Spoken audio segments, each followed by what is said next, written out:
السلام علیکم ناظرین، پروگرام آج پاکستان کے ساتھ۔ آج آپ کو میں بتاؤں گا کہ جو سوشل میڈیا ہے وہ کیا کہہ رہا ہے عمران خان کے ساتھ، کیا کرنے والے ہیں یہ لوگ، اور کیا اندر کھچڑی پک رہی ہے۔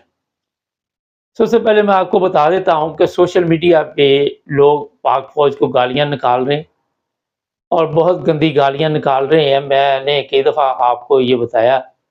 کہ جو ہماری پاک فوج ہے وہ عوام کی طرح ہی ہے، وہ بھی غلام ہے، اور ان کو گالیاں نکالنے سے کوئی فائدہ نہیں، کیونکہ یہ سارا سسٹم کوئی 100-200 بندہ اوپر سے چلا رہا ہے، سب کچھ ان کے ہاتھ میں ہے، پورے ملک کا سسٹم جو ہے۔ دوسری بات یہ ہے کہ جو چیف آف آرمی سٹاف ہے وہ اس لیے کوئی فیصلہ نہیں کر پا رہا کہ اس کے جو ارد گرد لوگ ہیں ان سب کو اور چیف آف آرمی سٹاف کو یہ جو پی ڈی ایم کا ٹولہ ہے، ان میں ایک ان کی مریم نواز آپ سب جانتے ہیں، اس نے ان سب کو بوتل میں بند کیا ہوا ہے، مطلب ویڈیو میں بند کیا ہوا ہے، اور یہ اس کے بغیر نہیں چل سکتے۔ وہ خود اس وقت خاموش ہے لیکن سسٹم کو وہ چلا رہی، کیونکہ شور پڑ گیا تھا کہ مریم کے کہنے پہ سب کچھ ہو رہا ہے، تو پیچھے بیٹھ کے وہ سارا کچھ چلا رہی ہے۔ اب جو حالات پاکستان میں اس وقت اٹک جیل کے ہیں وہ میں بتا دیتا ہوں کہ عمران خان کے جو وکلاء ہیں وہ آج اس سے ملیں گے یا نہیں ملیں گے، لیکن کاغذ اس کو ان کو مل جائیں گے سائن کر کے۔ جس اپیل کا شور پڑا ہوا تھا کہ سپریم کورٹ یہ کرے گا وہ کرے گا، ابھی تک وہ اپیل ہونی ہے، پیپر ملیں گے وکالت کے، پھر وہ اس وکالت نامے کے ساتھ آگے اپیل جائے گی۔ عمران خان کو کوشش کی جا رہی ہے کہ وہاں پہ تکلیف دی جائے، اور یہ بتایا جا رہا ہے کہ کوئی سہولت نہیں وہاں پہ دی گئی، سابق وزیر اعظم تھا، اور یہ سب کچھ مریم نواز کے کہنے پہ اور نواز شریف کے کہنے پہ ہو رہا ہے۔ یہ اس لیے میں نے آپ کو بتایا کہ یہ سارے جرنیل ایک بوتل میں بند کیے ہوئے ہیں کہ جو نگران وزیر اعظم ہے اس کا فیصلہ نواز شریف کرے گا۔ اندازہ لگا لیں، خود آپ سوچ لیں کہ جو بات میں نے کہی ہے وہ پھر سمجھ تو آ گئی ہوگی آپ کو۔ نواز شریف نے ایک اور ڈرامہ شروع کیا ہوا ہے کہ وزیر اعظم میں ایسے نام ہیں اسحاق ڈار، رانا ثناء اللہ، اور یہ میڈیا پہ خبریں چلا کے لوگوں کو موت دکھا کے بیماری پہ راضی کیا جائے گا، یہ سمجھنے والی بات ہے۔ اور کس کو یہ وزیر اعظم بنائیں گے؟ کہا نواز شریف کا نام جائے گا، لیکن منظوری وہاں سے ہی آئے گی، مریم نواز، نواز شریف اور جو دوسری ان کی ٹیم کے لوگ ہیں وہ بتا دیں گے کہ کون وزیر اعظم، فیصلہ ہو چکا ہے، لیکن لوگوں کو کیونکہ گمراہ کرنا ہے کسی طرح، کبھی ادھر لگانا کبھی ادھر لگانا، اور بعد میں اعلان یہ کر دیں گے۔ ایک جو خطرناک حالات بنے ہوئے ہیں وہ اس وقت یہ ہے کہ لوگ سڑکوں پہ نکلے ہوئے ہیں 3 دن سے۔ سب سے زیادہ پشاور کے لوگ جو ہیں وہ سڑکوں پہ ہیں، اٹک جیل کے پاس تو نہیں جا سکتے، 2 کلومیٹر دور دھرنا دیا ہوا ہے، اور بے شمار دنیا یہاں پہ بیٹھی ہوئی ہے۔ اس وقت جو گورنمنٹ ہے یہی چیک کر رہی ہے کہ کیا کرنا چاہیے۔ بہت سے لوگ یہ کہہ رہے ہیں کہ عمران خان کی ضمانت ہو جائے گی، اس میں اعتزاز حسن بھی ہے، کھوسا بھی ہے، لیکن دیکھیں اس میں ناراض نہ ہوا کریں، اگر میں کوئی بات کرتا ہوں تو آپ کو میں جھوٹ بتاتا ہوں، وہ ٹھیک نہیں ہے۔ میرا خیال ہے کہ عمران خان کی ضمانت نہیں کرنے دیں گے یہ لوگ، کیونکہ اس وقت فوج میں جو ہمارے جرنیل ہیں اور سول گورنمنٹ میں ایک کشمکش چل رہی ہے کہ 9 مئی کے واقعات کو سوشل میڈیا پہ بیان کرنا شروع کر دو کہ اس کا ماسٹر مائنڈ عمران خان تھا، اور آپ نے دیکھا 2-3 دن سے یہ باتیں تمام یہ جو وزیر چوروں کا ٹولہ آیا ہوا ہے ان سے کلوائی جا رہی ہے، اور یہ آ کے ہر بات پہ 9 مئی لے کے آتے ہیں، چاہے وہ رانا ثناء اللہ ہے، مریم اورنگزیب ہے، یا جو بھی ان کے لوگ ہیں۔ اور جو پرابلم بنی ہوئی ہے کہ فوج چاہتی ہے کہ یہ سول عدالت میں کیس چلے، مگر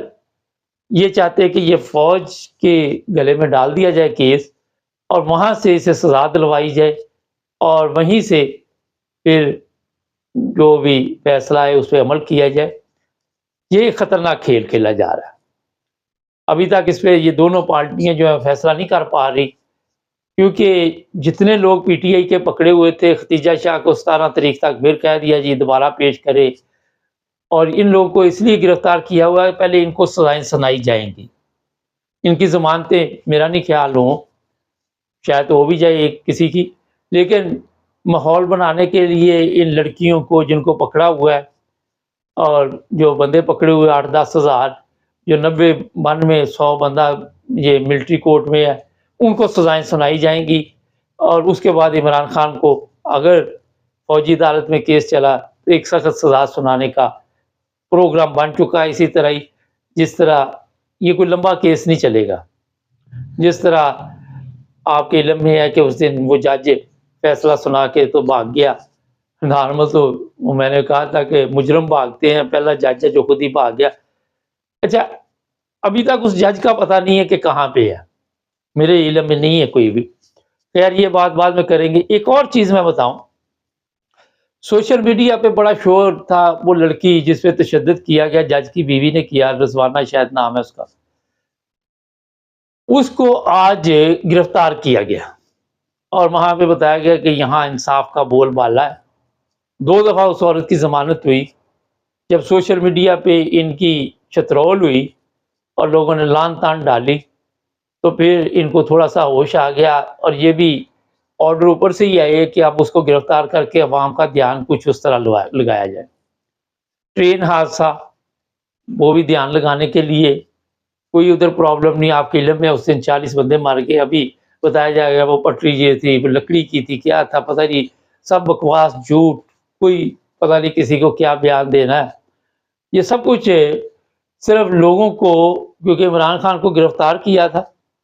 تو اب حادثات تو روزانہ یہ کرتے، ہفتے بعد تو پھر وہ تھوڑا سا سیکیورٹی اداروں پہ بھی آنا تھا، انہوں نے اب نئی گیم ڈالی کہ لوگوں کا دھیان کچھ ٹرین پر لگا دیا جائے، کچھ جج کی بیویاں لگا دیا جائے، یہ اب اس طرح کے اور بھی واقعات آپ کے وہاں پہ ہوں گے، ہو سکتا آج بھی ہو جائے، کل بھی ہو جائے، پرسوں بھی ہو جائے، کیونکہ یہ مکمل طور پر اسکیم سوچی جاتی ہے اور اس پر پلان 1 2 3 اس طرح عمل ہو رہا ہے۔ ایک اور جو سب سے بڑی لوگوں کو امید لگی ہوئی ہے کہ یہ وکیل بڑا کچھ کر لیں گے، آپ کو عن قریب یہ خبریں مل جائیں گی کہ کچھ وکلاء کو بھی گرفتار کر لیا جائے گا۔ جتنے میڈیا کے چینل ہیں سب کو گورنمنٹ نے کنٹرول میں کیا ہوا ہے، دنیا بے شمار باہر نکلی ہوئی ہے۔ جب پچھلی دفعہ آپ کو علم ہے عمران خان کو گرفتار کیا گیا تھا تو آپ کو کسی ٹی وی چینل نے نہیں بتایا تھا کہ وہاں حملہ ہوا، وہاں حملہ ہوا، سوشل میڈیا سے پتہ چلتا تھا، کیونکہ ان کو اجازت نہیں ہے کہ یہ وہاں پہ آ کے کوئی پروگرام میں اپنے میں بتائیں۔ ان کو بھی جو چند لوگوں کو اٹھایا گیا، میسج یہی دیا گیا کہ آپ کو بھی اٹھا لیں گے اگر ایسی خبر کوئی دی جس سے عوام میں انتشار پھیلے، یا آپ نے کچھ سچ بول دیا، سچ کی بات کر لیتے ہیں، اور آپ نے ہمیشہ جھوٹ بولنا، اس خبر کی اہمیت بھی نہیں دینی ہے، اینڈ پہ عمران خان کی خبر لگانی ہے آپ نے، تو کوئی اتنا بڑا مسئلہ نہیں بنا۔ جو لوگ کہہ رہے ہیں کہ عمران خان کے لیے لوگ باہر نہیں نکلے، وہ جھوٹ بول رہے، پبلک نکلی ہوئی ہے، اور یہ آپ کو میں بتا دیتا ہوں کہ آنے والے دنوں میں شاید کوئی زور ٹوٹ جائے یا زور پکڑ جائے، لیکن یہ عمران خان کو آہستہ آہستہ سزا دیں گے، جو کچھ بھی کریں گے آہستہ آہستہ کریں گے، اور میرا نہیں خیال کہ اس کو کسی عدالت میں پیش کریں گے، شاید ہو سکتا ہے کہ کوئی جج شاید جیسا ہو وہ کہہ دے، لیکن سب کچھ ان کے کنٹرول میں ہے، جج بھی کنٹرول میں ہے، وکیل بھی کنٹرول میں ہے، اور یہ بھی میں بتا دیتا ہوں کہ سب کو بے بس کر دیا گیا ہے، جو ہماری عدالتیں ہیں بالکل بے بس ہیں، اور آنے والے دنوں میں بتایا یہ جا رہا ہے کہ نگران وزیر اعظم آئے گا تو کچھ اور بھی سختیاں ہوں گی، ہو سکتا ہے یہ سب کچھ نگران وزیر اعظم کے دور میں کروایا جائے، اس کو بھی لالچ دیا جائے، اس کو پہلے خرید لیا ہوگا، اس کی پہلے ویڈیو بنا لی ہوں گی، نگران وزیر اعظم وہی بنے گا جس کی ویڈیو بنی ہوگی ان کے پاس، اور نگران وزیر اعظم نہیں بن سکتا کوئی۔ کابینہ میں وہی لوگ آئیں گے جن کی ویڈیو پہلے بنی ہوگی، ان کو پھر کابینہ میں شامل کیا جائے گا، کیونکہ ویڈیو کے ساتھ آج کل ریموٹ کنٹرول اور ویڈیو آڈیو، گندی ویڈیو آڈیو کے ساتھ ملک چل